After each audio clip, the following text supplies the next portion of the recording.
Good afternoon. Thank you for coming to this virtual live press conference. The purpose of the press conference is to give some information with respect to finances in particular. This is a Ministry of Finance press conference after all. And clear up some misconceptions and some inaccurate information in the public domain. Let me start right off the bat with the latest data that we have for our salary relief grant e-portal. Now, this portal was up and running 2 days ago. Can you all put the slides up for me, please?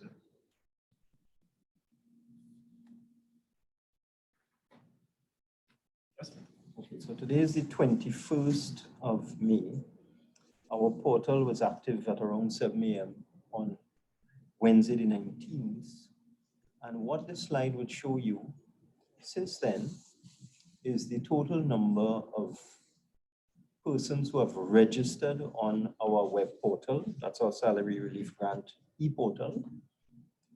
The total number of applications that are in progress, the persons are completing their applications, and the total number of applications submitted so far. And what it would show is that from Wednesday to now, we've already received 2,850 applications for the special May 2021 salary relief grant. There are almost 12,000 other applications in progress in various stages of completion, and over 14,000 people registered as potential applicants on the site. If you look at the breakdown, if you look at the bar charts below, you would see by far the highest number of applications or persons registered, let's be accurate. The highest number of persons registered per sector is persons in the food or restaurant service sector, 6,538 out of the total of 14,331 persons registered so far. The next highest is retail outlets, 4,820. And then the other sector is much smaller, bars, casinos, cinemas, etc., much smaller. So the bulk of the registrations are coming from persons in the food and restaurant sector and in the retail outlet sector, over 10,000 persons registered there. If we go to the next slide now, any one of them, 83. This one gives you an understanding. We have a very sophisticated web portal that can tell you whether the person is on a mobile device, cell phone, desktop, computer, tablet, etc. And the pie charts over on the right would give you an indication of the persons who are accessing our salary relief grant web portal. The vast majority, as you can see, are people on their cell phones, which appears to be the preferred mode of digital access these days. The total number of persons who have accessed our site as of 12 noon today, just before noon. So that is from 7 a.m. on Wednesday the 19th to just before 12 noon on Friday the 21st. 72,840 persons have accessed the site, of which 22,000 have returned. So they've been on the site more than once. And direct traffic is 46,000. Let's go to the next slide. And since the launch, we started off with a big burst on Wednesday when it began, over 3,000 persons per hour. And now the average is 1,361 persons per hour. So this web portal has proven to be extremely successful. I'd like to correct a bit of misinformation in the system though, that I just got a news report and I saw on this report that on the TBC network, what was being said is not something that is accurate. And it said it is being reported that the latest round of salary relief grants is expected to be oversubscribed, as the government's allocation is set to cater to 20,000 people, but already over 40,000 have accessed the Finance Ministry's website. Now, this is something that a media house would have put out on its own. They would not have received this information from any official source, certainly not from me or from the Ministry of Finance. And they've misunderstood the data we're putting out. So let me go back to one of those. There's no need to put it up. Let me go back to one of the original slides. So far, 72,000 people have accessed the site. No, it's okay. You don't need to put it up. But of those 72,000 persons, a lot of them will be people just interested in seeing what's going on. Many of them would not be qualified for the salary grant. They're just visiting the site. So of the 72,000, not every one of those would be an applicant. And that is borne out by the fact that even though 72,000 persons have visited our salary portal, only 14,000 persons have registered with demonstrating an intention to go through and complete an application. And of those 14,000, 2,850 have already submitted the application, and about 12,000 are in the process of submitting the application. So even though we have these huge numbers of persons visiting the site, it does not mean that would be equal to the number of applications. Right now, we're looking at about 14,000. And of those 14,000, there would be several persons who would not qualify, because what we always find with these systems is that a number of people would apply, but they would fail to meet the minimum requirements, such as a citizen or resident of Trinidad and Tobago. They've lost a job because of the COVID regulations, or they're outside the age limit, 65, that sort of thing. So that even within these 14,000 applications, we don't expect all of them to qualify. So it is not correct to say that our system will be oversubscribed. Not only that, our estimates at the beginning were merely estimates. We were not sure how many people would apply. That was simply an estimate of the sectors that had been affected and the number of persons that would have been affected in May. Since then, we've had the state of emergency, the curfew, and so on. So we expect more people would be affected. So our original estimate, we expect we would have to adjust that. But we're going to cater for everyone who qualifies. I just want to make that absolutely clear. With respect to other information that's in the public domain, what I have observed, and just let me make it clear that the Ministry of Finance, just like last year, is managing the salary relief grant, which is for persons who are within the national insurance system. They are registered for NIS. And the Ministry of Social Development is handling an income support grant. It's similar in value, but for persons outside of the formal system who are not registered for national insurance. And I'm told that the Ministry of Social Development launched their web portal today. But that's a completely different ministry. We in finance are not managing that process. Let me go now to some other information. It came to my attention that I think it's members of the opposition are claiming that the government has received $18 billion for COVID support and somehow has spent this $18 billion. And there's no evidence of where this $18 billion was spent. That is entirely untrue. So I thought I would just go through the loans that were sought and obtained by the government since the start of the COVID-19 restrictions back in March of 2020.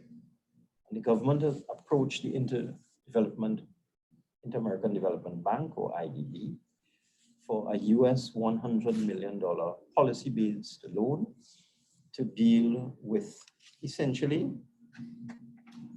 budget support to deal with the shortfall in revenue as a result of public health restrictions, and also assist in providing liquidity and support for those who are most vulnerable. So that's a US $100 million loan that has been fully disbursed in fiscal 2020 to the consolidated fund and then spread across all the ministries and agencies which are financed by the consolidated fund for the national budget expenditure in fiscal 2020. In addition, the government sought and obtained a repurposing of various loans that had been already approved from the IDB in the past that were not performing as they should, and was able to gather a total of US $24 million for the most vulnerable populations affected by COVID-19 in Trinidad and Tobago.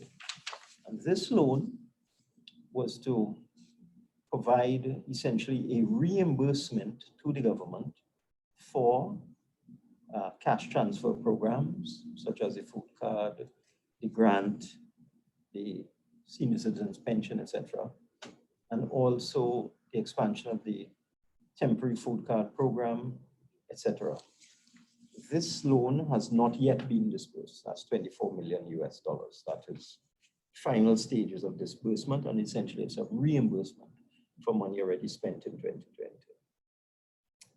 We also sought and obtained a loan from the World Bank in the amount of US $20 million, and that one, quite specifically, was to deal with expenditure by the Ministry of Health.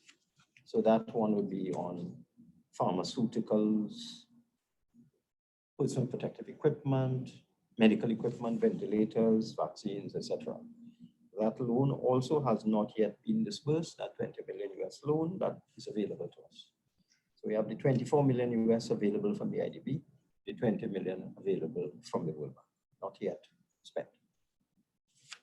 We also accessed a total of $150 million US from the Andean Development Bank, or CAF, and that was in two components: a $100 million US policy loan, which is to assist again with budget support for 2020 to deal with the demands of all the ministries for all of their goods and services, personal expenditure, transfers and subsidies to state enterprises, etc.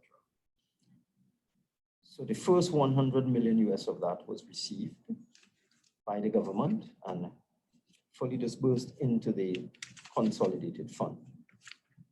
The other US $50 million is quite specific in its purpose, and that is for treatment and care of persons in hospitals,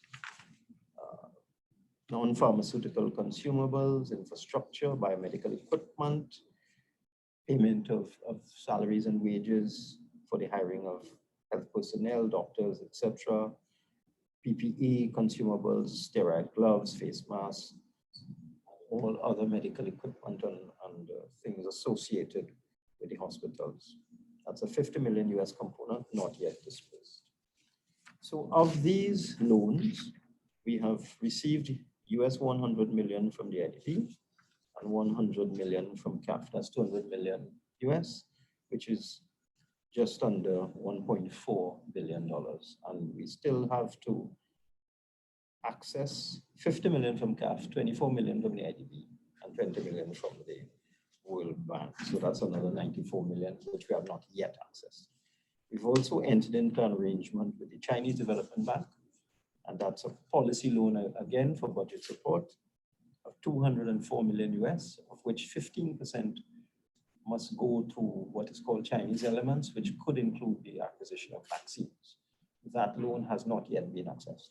So the total of funding internationally that has been accessed is $200 million US, or 1.3635 billion TT dollars, which is a far cry away from $18 billion, which I feel bandied about by members of the opposition, that somehow we received 18 billion and spent it. And they don't know where we spent it, which is why they're looking for an audit. There's no need for that because we've only received $200 million US, 1.35 billion. So I just thought I would clear that up. And we're going to be very careful as we go along to ensure that the remaining 50 million US from CAF is spent on the health sector. The 24 million from the IDB is spent on the social sector, and the 20 million from the World Bank is spent on the health sector. because those are purpose-specific facilities. So I thought I would clear that up.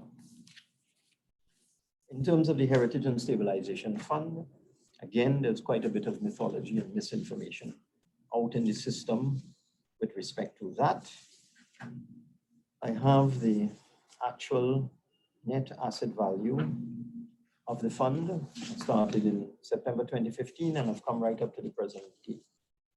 And in September 2015, the net asset value of the Heritage and Stabilization Fund was US $5,655,000,000 or US 5.655 billion.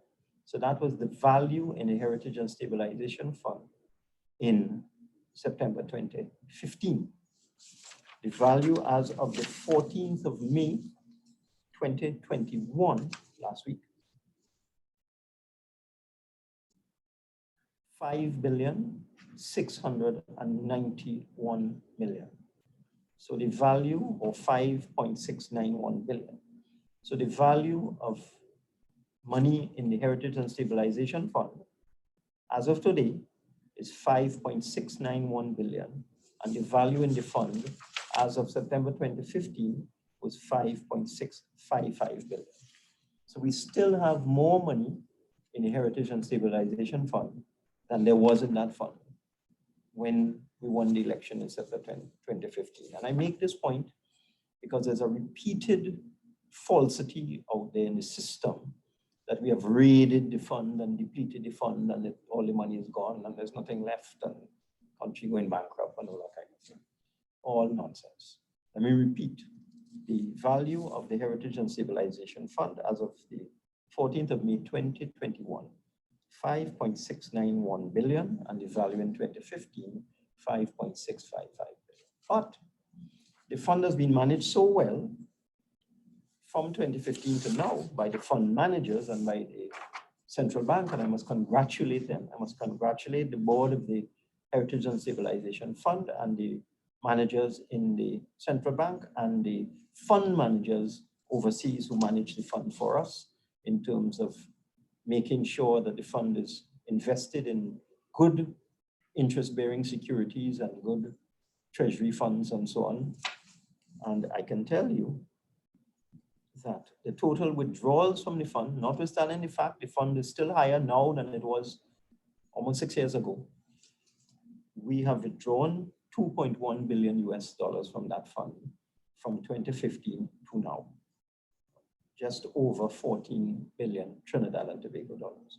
So that is to show you the astute management of the fund by the fund managers, the central bank and the HSF board.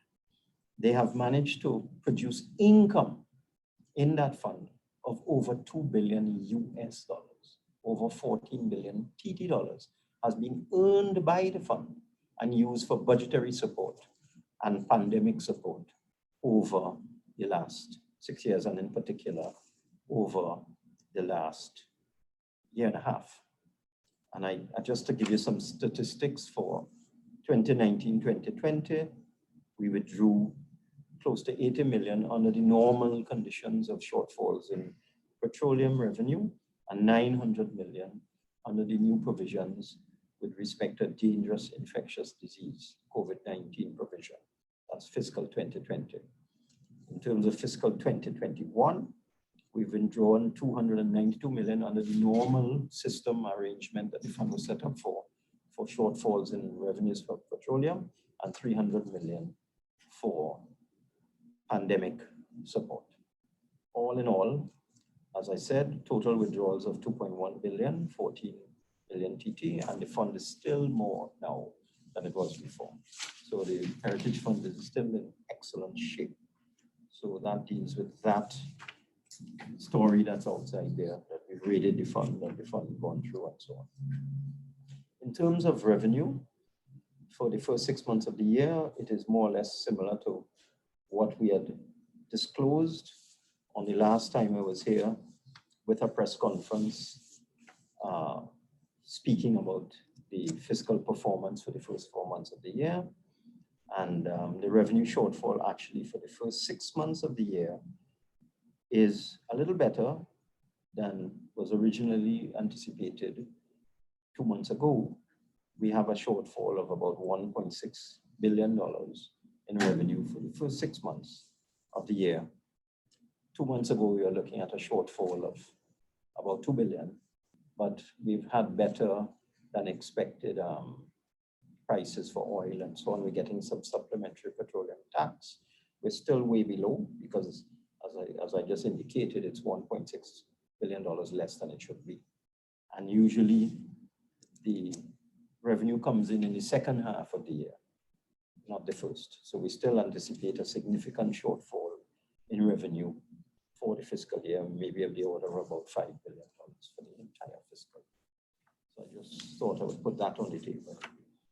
With respect to all of the things that we plan to do, I just wanted to make the point. I also saw something in the public domain about the relief that we're offering for COVID in the May, and now we're probably going to June period.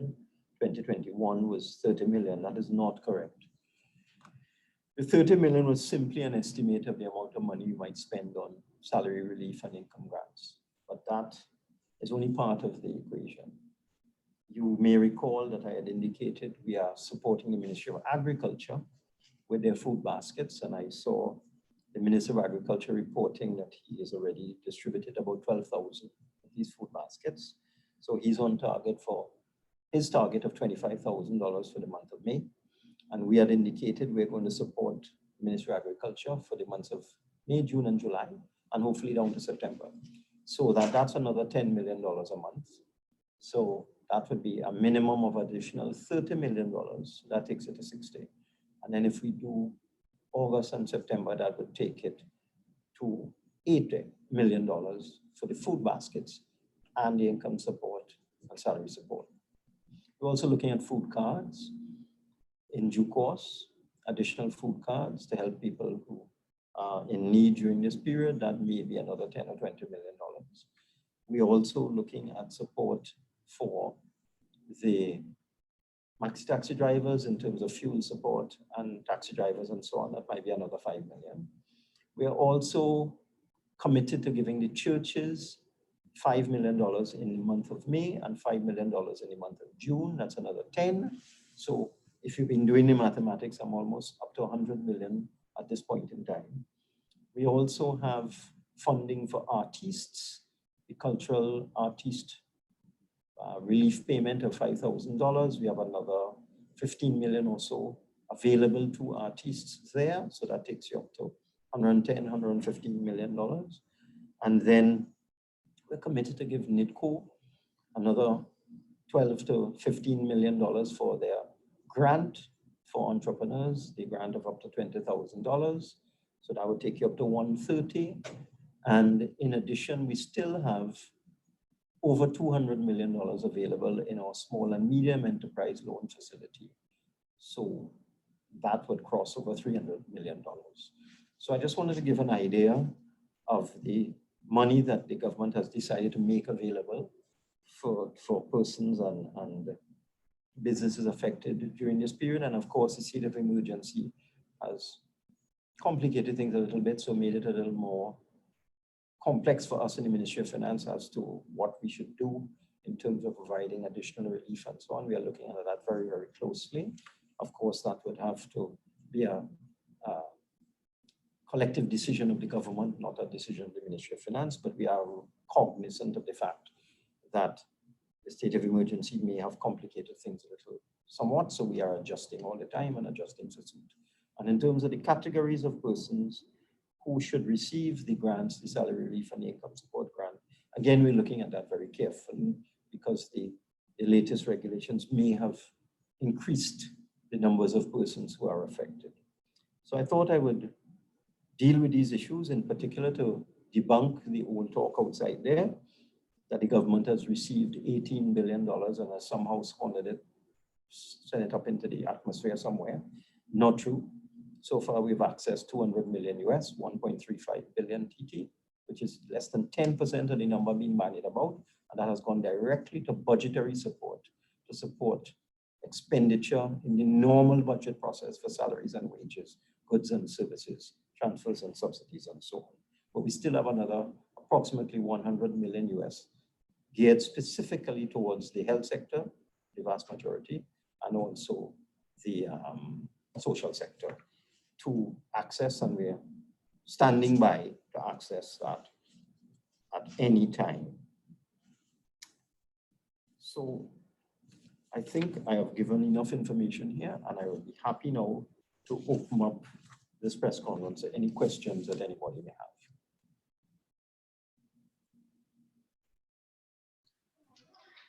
Hello, good afternoon, Minister. You hear me? Hello, good afternoon. You hear me, Minister? Yes, Prior, I am hearing you and I am seeing you. That is great, Minister. Good afternoon, Prior Bihari, azpnews.com. I wanted to get a sense of how many people you think would apply for this salary relief grant.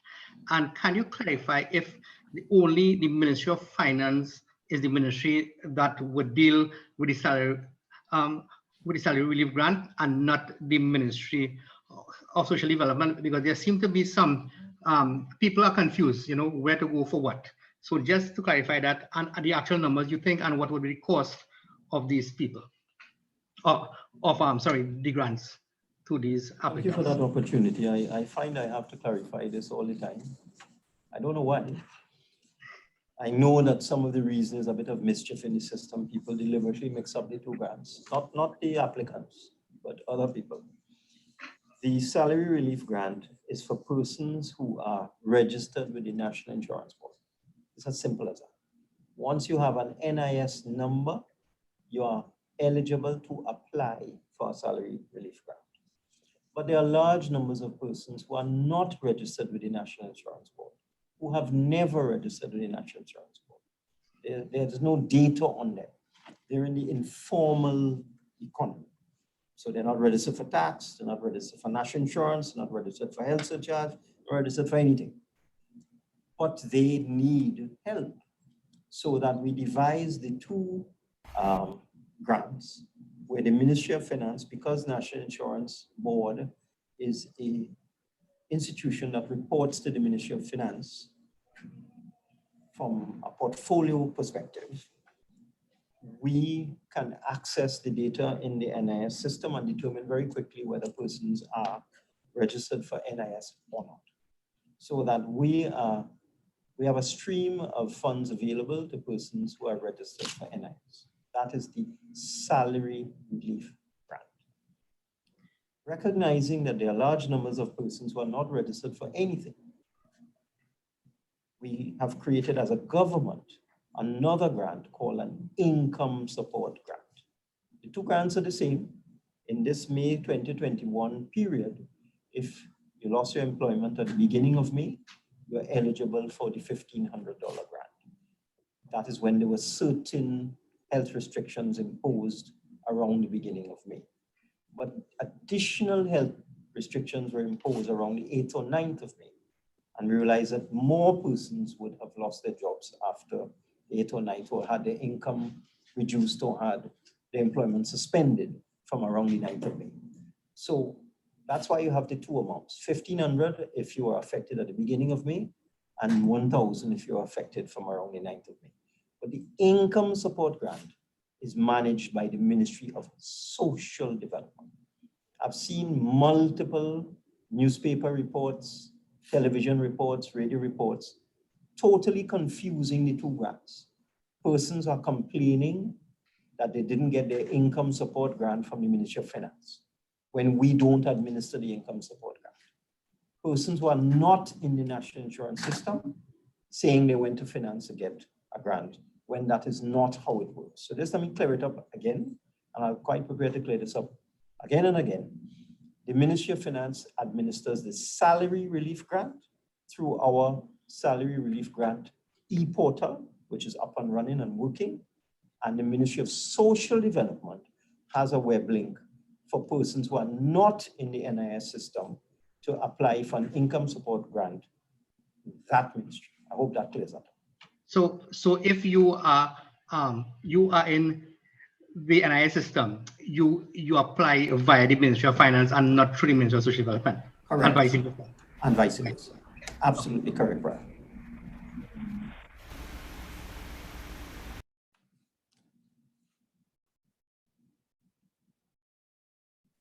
What's up, Tabitha? Hi, reporter.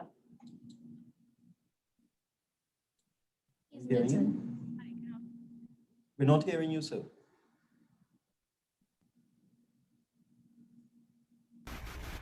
Yes, good afternoon to you, Minister Stephen Hearing you Cummings, now. 8.1 FM. Thank you for entertaining my questions. Just a few things I wanted to get some clarification on or response from you.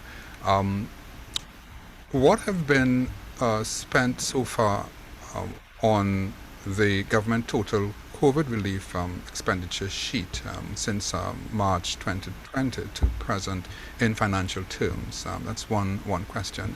The other, what has also become, Minister, if you can help get some information, what has become of the much talked about roadmap to economic recovery, which was also crafted in response to the pandemic and to another extent social relief? Thank you. All right, now the last press conference we had, and you were in attendance, sir, and you asked many questions. I did indicate at that time that the total spent was just over $5 billion since 2020 and closing in on $6 billion. And I gave a complete breakdown at that time. It involves all the different grants that we gave: salary relief, income support, rental relief, food support, tax refunds, VAT bonds, etc. It adds up in all. And the SME program, the credit union loan guarantee program, and all, it adds up to over $5 billion. So I've given those details before. With respect to the roadmap to recovery, that is being managed by the roadmap committee. So I would suggest that you address your questions there. There is a committee there. The vice chairman of that committee is Professor Jerry Brooks, and the other vice chairman is the Minister of Public Administration and Digitization, and it is also being managed out of the Office of the Prime Minister. We in finance, what we are doing is that we are providing financial support to any ministry or any entity of the government that requires financial support. So that's our job. We collect revenue, we source financing, both locally and domestically. We disburse funds, and we come up with programs to assist people, especially in this time of need. This is our salary relief program and so on. So that's our responsibility in the Ministry of Finance. Sometimes there's a belief that the Ministry of Finance is responsible for everything. We are not. We raise money and we release money. And we also come up with innovative ideas on how to generate revenue and that sort of thing. But the roadmap for recovery is a much bigger program being managed out of the Office of the Prime Minister and through that committee that I just discussed. Hi, good afternoon, everybody. Are you hearing me? Yes, we are. Yes, Natalie Singh, Caribbean Lifestyle Communications. I was just wondering.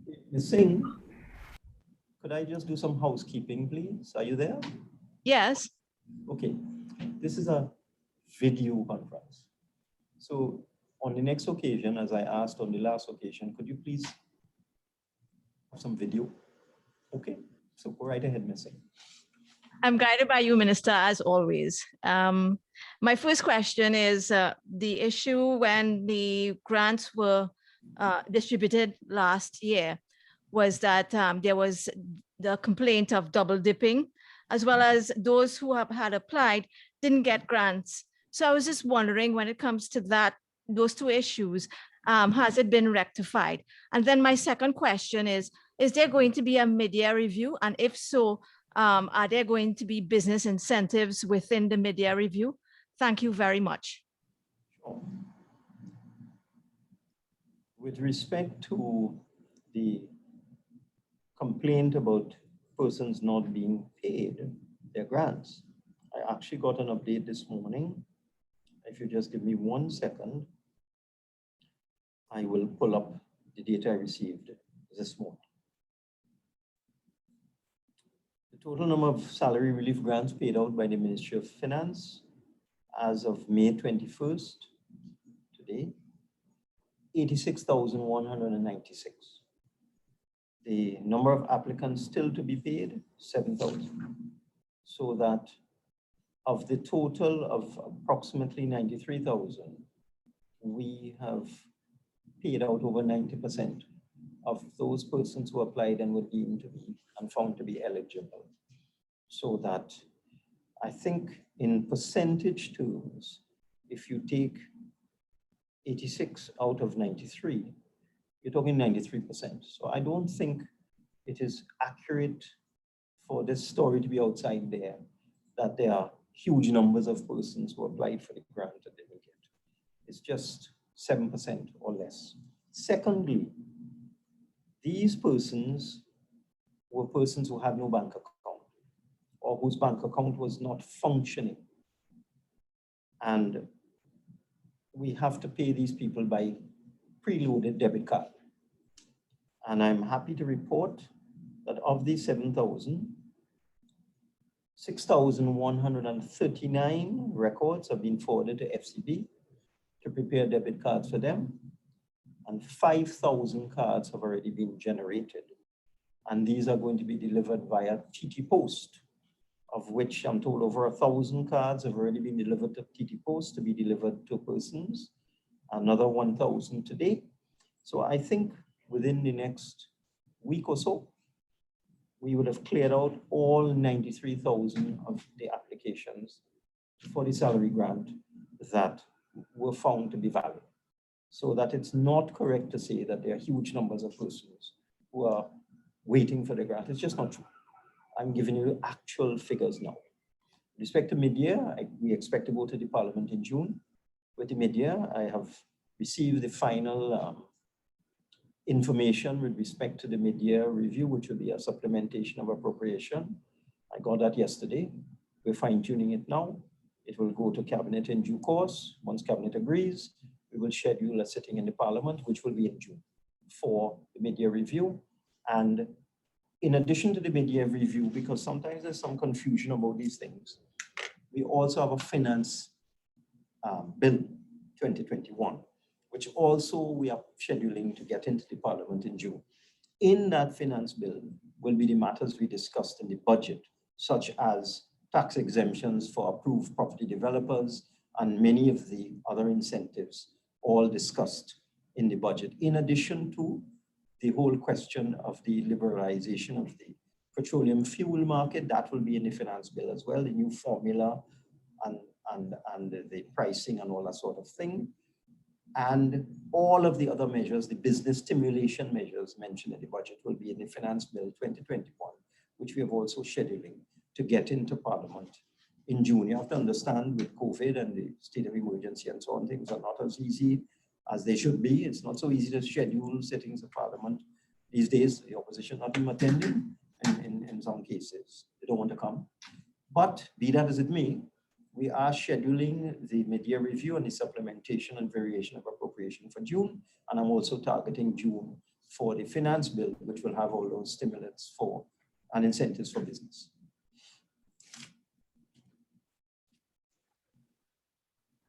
Hi, good afternoon, Minister. Sonal Lala from TTT News. I did have a chat with the president of the Joint Council for the Construction Industry, and Mr. Fazir Khan, and he's concerned that members of the construction sector are not being considered to receive salary relief grants. Can you clarify if they are, whether the salary relief grants or the grants being considered by the Ministry of Social Development? The issue with the construction sector is that many workers in the construction sector are what is called itinerant or transient. They're not permanent employees of anybody.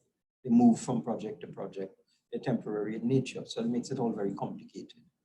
So the construction sector was not included in the initial list of sectors that had been affected by the public health regulations for that particular reason, because it's very difficult to determine if somebody has been permanently employed as a construction worker on a construction project and because of COVID has lost their job. But it is not something we're closing our eyes to. It's also a very large number of people. So we have to think about that very carefully. So I have taken note of the request for construction workers, but it's complicated, as I hope I have just explained. So no decision has been made on that yet.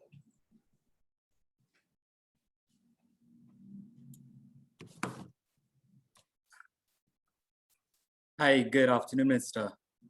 A couple of questions that I wanted to ask. One of them being to get a follow-up on the conversations that you all would have had, or you said that you were going to have with the banks to make it easy for small business to get loans, as well as the credit unions. Hi, reporter, can you? Just hold on a second, please. Can Could you you- identify the media? Oh, house sorry. you're from? Rishi Harinanan, Rhythms Communications Network. Thank you. So I wanted to get an update on the conversations with the banks. As you said last time, it's to make it easier for small businesses to get loans as well as credit unions. And also what is going on with NEDCO. I know you said that there was up to $20,000 for small businesses.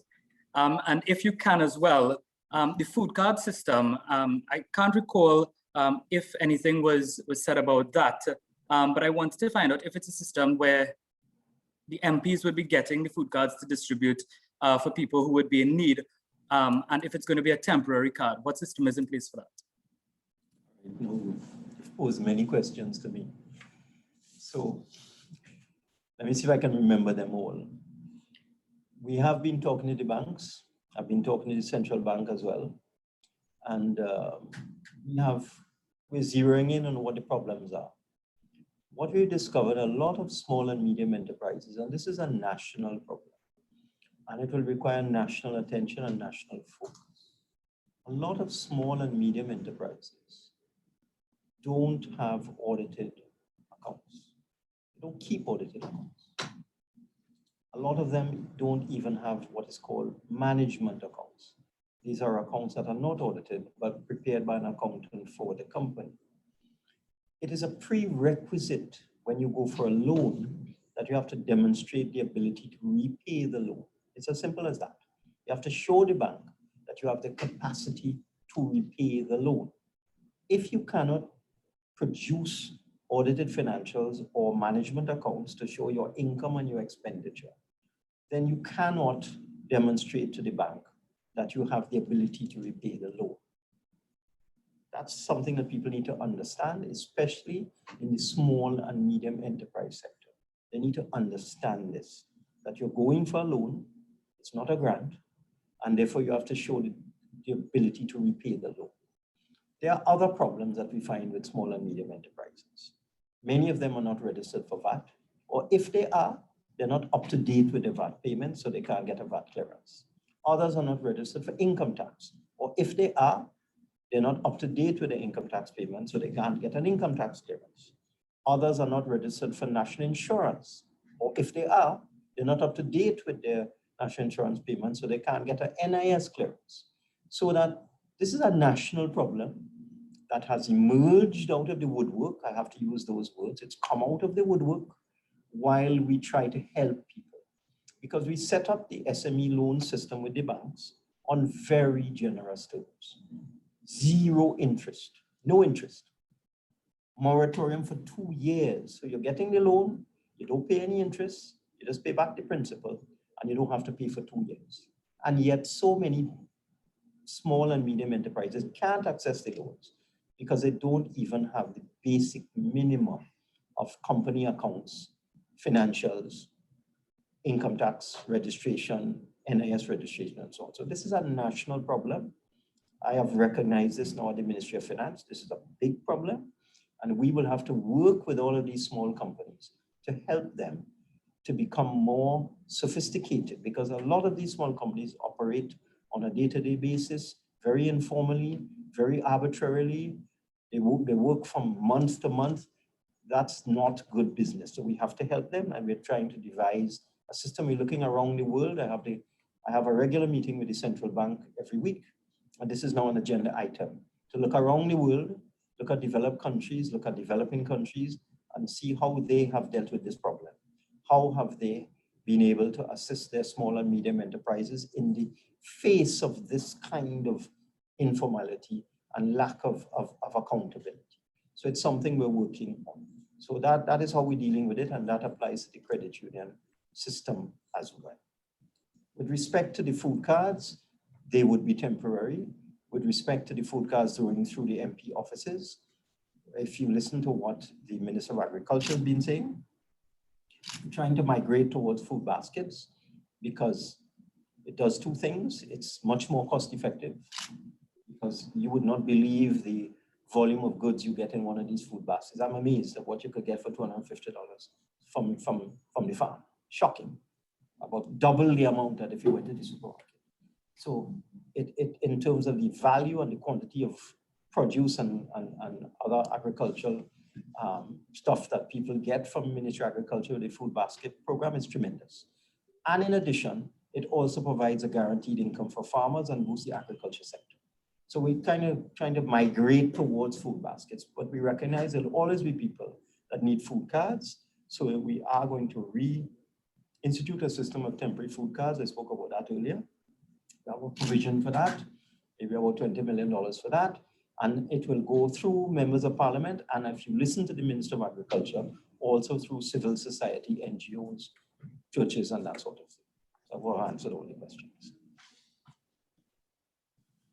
Hi, Julian. You can go ahead. Hi, good afternoon, Minister. Joel Julian from Guardian Media Limited. I just want to segue in terms of the bank, your conversation with the bankers. Has there been any discussion in terms of deferral of payment for like, not businesses, but customers, individual customers? Because earlier this week we saw presented in the media a memo coming out from the central bank. Is that a discussion that you have had with the banks as yet, whether or not they are looking towards deferral of payments or moratorium for their customers? And the last time we met, there was a question posed to you about a possibility of paying a grant to those citizens that are stuck outside. Has that discussion been raised at all at the cabinet level? Is it something that you are actively considering, or if you could tell us a little more about that? The initiative with respect to deferral of payments or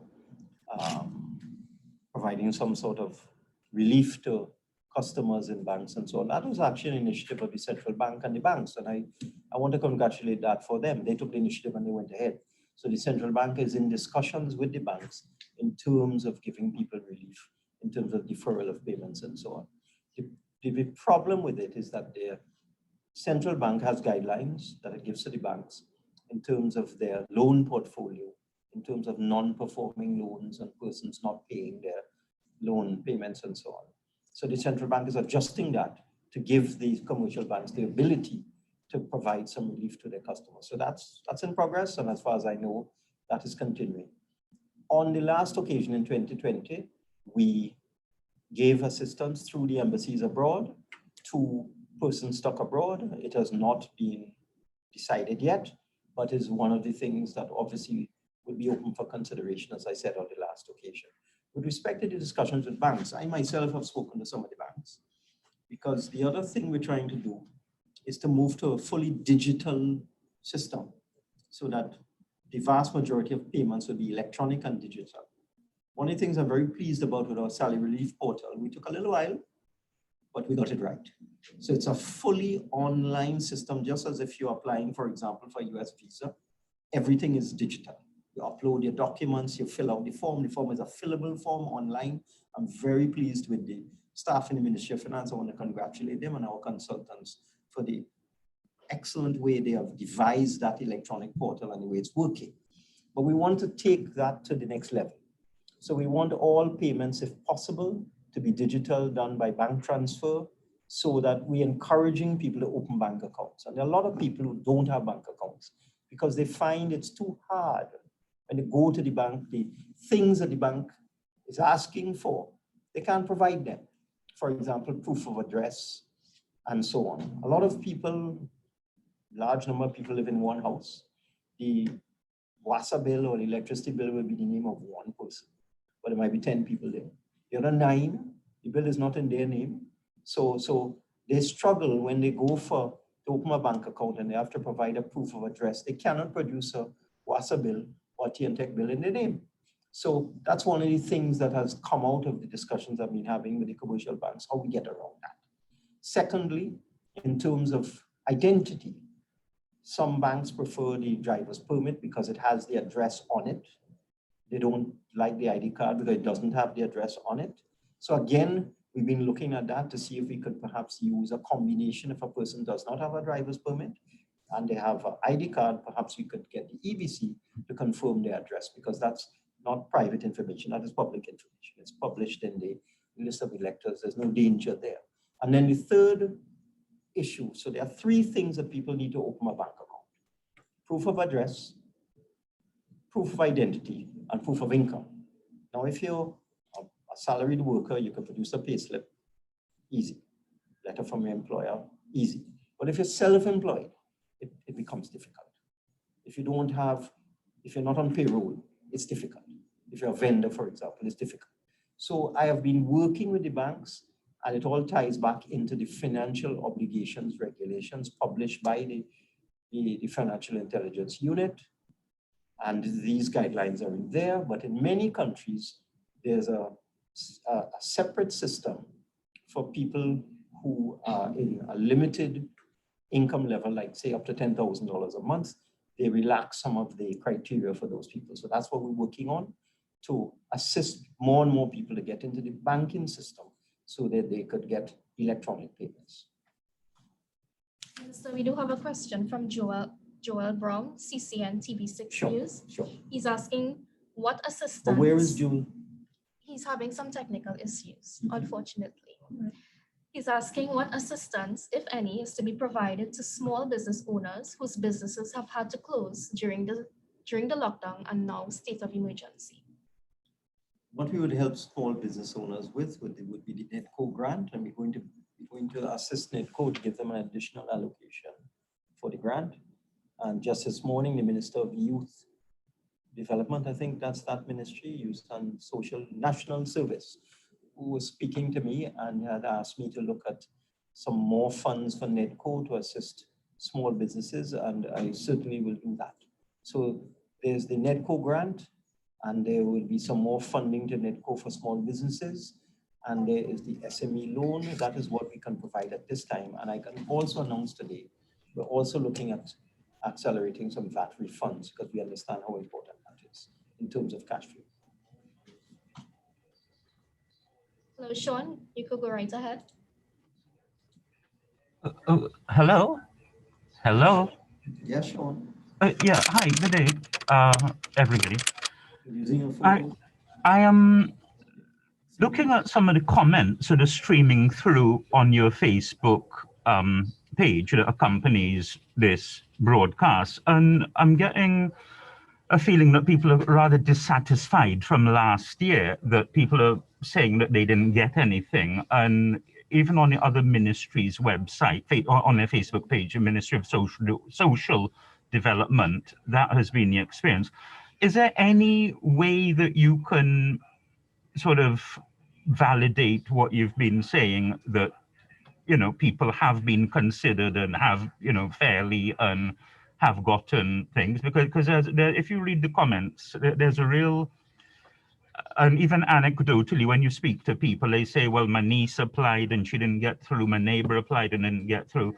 So I think that would be a question. The second thing is that last year in the Standing Finance Committee, MP Saddam Hussein had complained that there was a $97 million difference in the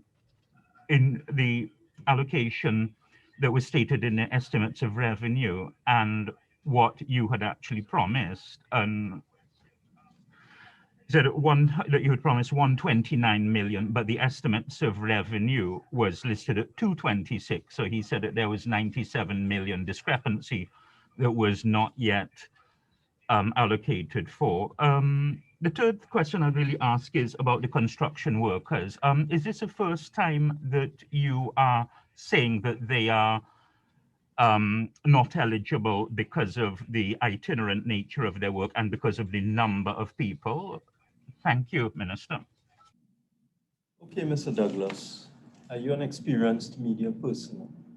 You should know that you shouldn't look at the Facebook comments because there are a large number of persons on the comment thread who come on anytime there's a government program, and the whole point of their entry onto the program is to make a negative comment or to say something that's not true and so on. I would suggest you do not look at that. That is not evidence of any kind.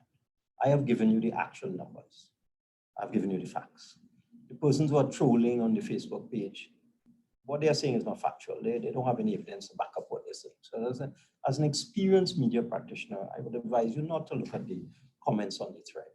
I'm sure you would see some of the familiar suspects making the usual derogatory comments and so on. I have given you the facts. We have assessed that 93,000 persons who applied for the salary relief grant were eligible, and we have paid 86,000 of them. And the other 7,000 will be paid within the next 2 weeks, so we will achieve 100% satisfaction of the applicants for the salary relief grant. I remember last year something very interesting. It was an article, I think it was in the Guardian, where there was a huge 2-page spread about persons who hadn't received their grant, they applied for it and they didn't get it, and they tired called this ministry and that ministry. And of course, mixing up the income support grant and the salary relief grant for yet another time, and saying they're going by finance for the income grant when they know it's not finance, it's salary relief. But be that as it may, I read the whole thing. I decided to read it with an open mind. And in the article, they named 3 people, actually identified 3 people who came forward and complained. They applied for the grant and they couldn't get it. And they kept going to the ministry and they get a run around and nobody taking them on and so on. I checked the 3 names. 2 of them had never applied, and the 3rd one had applied and received the grant. But the story was all these thousands of people who have applied and didn't get the grant, and look, 3 of them here. And I want to repeat, of the 3 names, 2 had never applied and 1 had applied and got the grant. So I would not use the Facebook thread as evidence of anything, and I'm sorry I can't respond to what is being said there. With respect to construction workers, I don't have the figures in terms of what we did on the last occasion with respect to the salary relief grant. How many of those were in the construction sector? I'd have to check that, so I don't want to talk out of turn at this point in time. And there was a 3rd question. Can you remember, Kavita? That's with Saddam Hussein. Oh, come on. The thing with Saddam Hussein, Mr. Douglas, you could do better than that. You've given me a statement that Saddam Hussein said that in some unknown line item, there are about 50,000 line items in the budget. You haven't identified which one it is. But you're telling me I must have some sort of memory to remember the 50,000 line items. That he said it was supposed to be 220 and it was 1 something and there was a 90 something missing. My memory of that entire conversation is I debunked that comment by Saddam Hussein and I proved that he was not correct. So that's my answer to that. More questions? That's it. More questions? Oh, sure, go ahead. Hi, Priya again. Hi, good afternoon again, Minister. Minister, you mentioned about the VAT returns, and since last year, you promised that your business get back their returns, and some are still waiting. And I know you have always refused, for them to offset this VAT in future VAT returns or expenses, etc. Is that something you are now going to reconsider at this point in time? It's not allowed by law, and it's not something that we want to do. I am aware there were some people who slipped through the cracks and didn't get their VAT refunds, but we did refund, I would say about 98% of the persons who were entitled to VAT refunds in the small business category. We did refund about 98%. There were 1 or 2, and I have information on them so that they would be first in line now when we do this next set of VAT refunds. Minister, we do have another question, again from Joel Brown, TV6 News. He's asking, is there any updates on Caribbean Airlines and its staff in light of the ongoing closure of our borders? No, I mean, Caribbean Airlines has been struggling. Their income is almost nothing, and they are being supported by the government. We put out 100 million US last year to support Caribbean Airlines. We haven't yet reached the point where we have made a decision as to whether we should continue to give Caribbean Airlines that level of support or not, but it's very difficult, I must say, to support an airline that's burning up $700 million of taxpayers' money every year. But we haven't gone to the point where any final decision has been made on Caribbean Airlines. So that's all I would say at this point. Hi, Minister. Rishi Harinanan here again from RCN.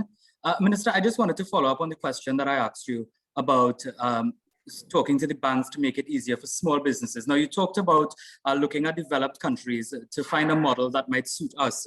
But I wanted to find out, how long is something like this going to take, given that we're under a state of emergency, and since the start of the pandemic, a lot of businesses have been closing?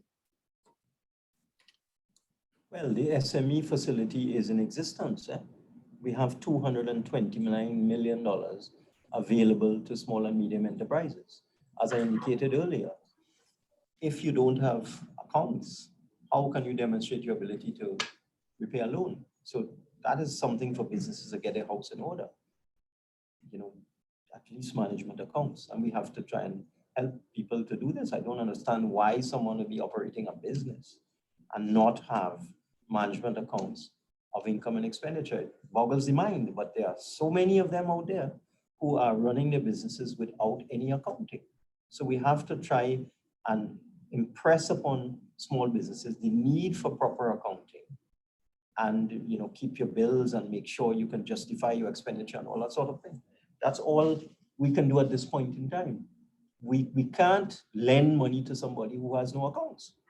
So what we may do is shift more money into Netco, where it's a grant, where the person does not have to repay.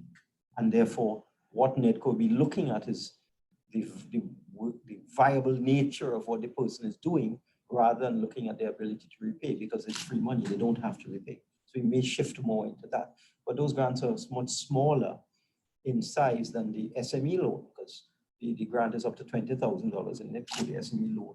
We're actually looking at a loan facility that can go up as much as $1 million.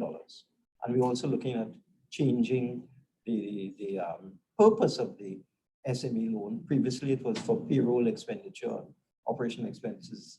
Some businesses have said, look, we don't need help with that, surprisingly. They don't need help for their payroll or their utility bills or something like that. Somehow they could manage that.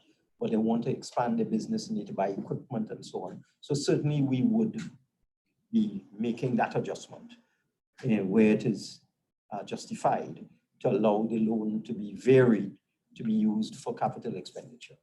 That can be done almost immediately. But in terms of waiving the requirement that a company must have accounts, I don't think we can do that.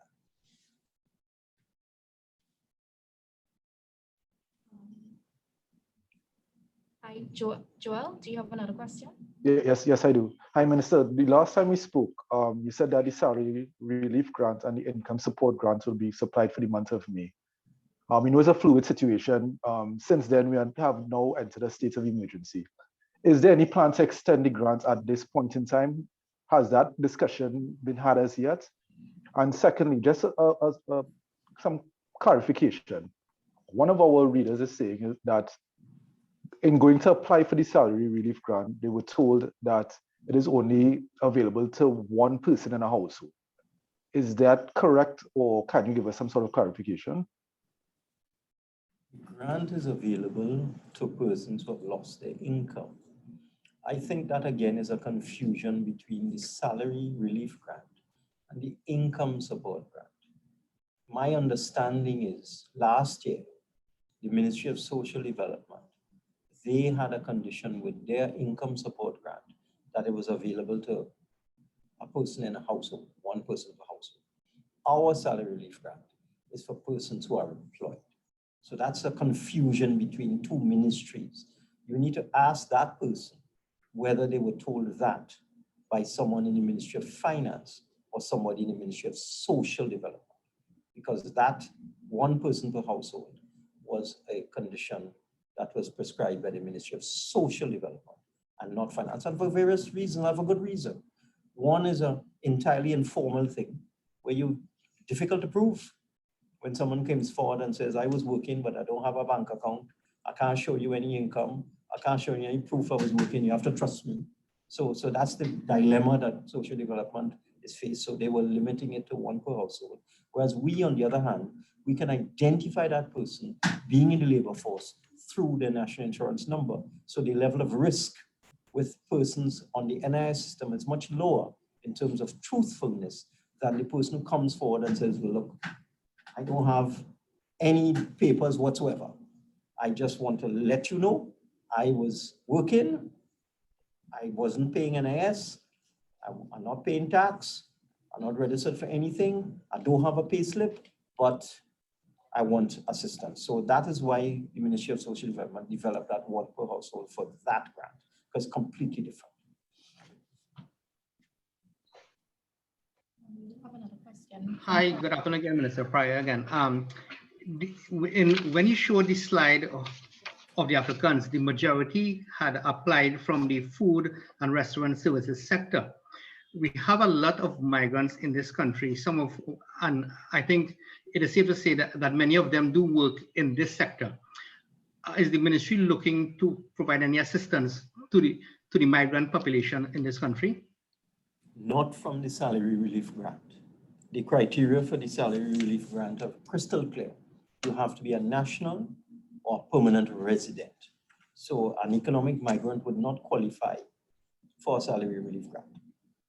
Where the economic migrant can get help is through the money that we are giving to the churches for food support.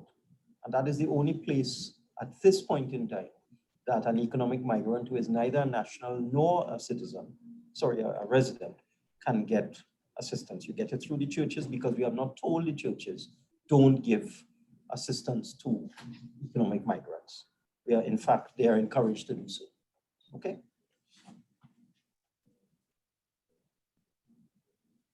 Mr. Jewel Brown is asking, is there any, will there be an extension of the grants beyond me? Well, I made this point earlier. When we developed this system, this was with respect to the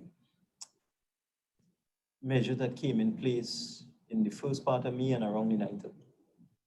And as we develop the system, because things are not developed magically, like field hospitals are not built in 24 hours. If you'll allow me that little on there. So we took a little while developing the system and so on. And while we are in the final stages of setting up our portal and our criteria and so on, the state of emergency came. And therefore we must revisit it, of course, but we have made no decision at this point in time. We decided not to stop because we had two options available to us. Pause, stand down, have a whole set of consultations and decision-making with respect to what we do with respect to the new measures with the state of emergency, or roll out our original plan and then adjust it as appropriate. So we're in the process now of consultations as to what we should do to augment and enhance the program. But we didn't want to stop it. We thought we should get going, so at least we will help the bulk of the people who have been affected. You have time for more questions? So we'll take our final question once again from Rishi Harinanan. Hi, Minister Rishi. Once again, just one more question. I wanted to find out, do we have any data to show how many people would have actually shut down their small businesses in Trinidad and Tobago since the start of the pandemic? No, I don't. You see, we in finance, we have to rely on entities like the Ministry of Trade and so on to give us that kind of data. We don't have that kind of data. That will come to us in due course when people file their tax returns and that kind of thing. Yes, we can get anecdotal information from the various chambers, from the TTMA, etc. Informal sector, we would not have that information. That will have to come from the Ministry of Social Development and so on. So I don't have the information, but we just have to make our best estimate of what's going on and then adjust our appropriations and allocations to suit as the physical evidence comes in. So we don't have that information in the Ministry of Finance. It will be more in the Ministry of Planning, in the CSO, Social Development, Trade, and so on. They will have that data and they will feed that data into us. But there's always a delay in terms of them gathering the data and then sending it on to us. Okay, all right. Well, I want to thank everyone for the very interesting questions that you asked me. Even the question about who's trolling on the Facebook page. Should know better, Sean. I want to thank everybody for a very interesting, very informative, and very interactive session. And we will have more of these sessions from the Minister of Finance and Ministry of Finance on a regular basis to try and keep the population as informed as we possibly can, to get the truth out and to get as much information out and to answer as many questions as we possibly can. Thank you very much and good afternoon.